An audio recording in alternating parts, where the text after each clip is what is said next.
Your questions here, which this video will answer, really got me thinking about another question, and that is, what is Roland Deschain up to right now? Judging by the current state of our world, and my country in particular, I don't think Roland's doing very well. I think Roland, like many people in our world, has strayed from the path of the beam. Because here's the thing about the beams. They might look like straight lines all leading to the Dark Tower, but the reality is none of these are linear. Because one's path of the beam leading to the Dark Tower is not determined by geography, but rather by one's decisions and whether or not they propagate khef as opposed to char, which means death. Khef, which means water of life, is the bonding force of culture and ka. And right now, my country's khef is all but dried up, our collective khatet all but broken. Now you would ask me what would happen if the beams holding up the Dark Tower were destroyed. Well, did you know when you pick up book 1 of the Dark Tower, 4 of the 6 beams are already destroyed? As a result, thinnies have budded across all worlds and all realities, not unlike cancerous sores. And time itself is kind of all over the place. If you've read or seen In the Tall Grass, then you know what I'm talking about. Or if you've lived through a global pandemic that has changed the world as we know it forever, then you know what I'm talking about. Now, when a beam falls, a beamquake occurs, which is felt across all worlds and realities.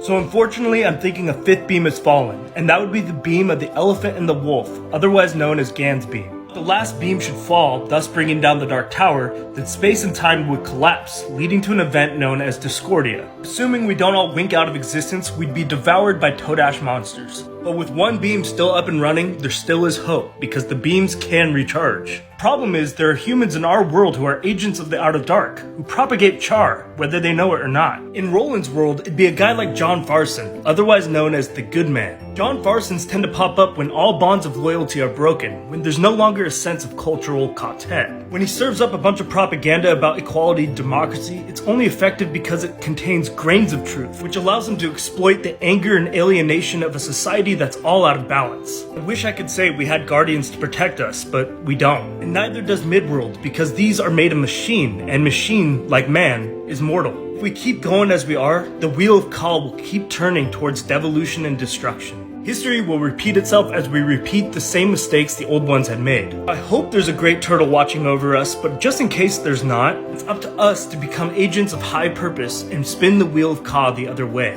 We have to redefine the meaning of progress and mend the fabric of khef. We have to reawaken the empathy within ourselves, evoke it in others, and change. We have to atone for our sins, both personal and global, and remember the faces of our fathers. And thus give Roland a fighting chance at redemption for himself and for all of us.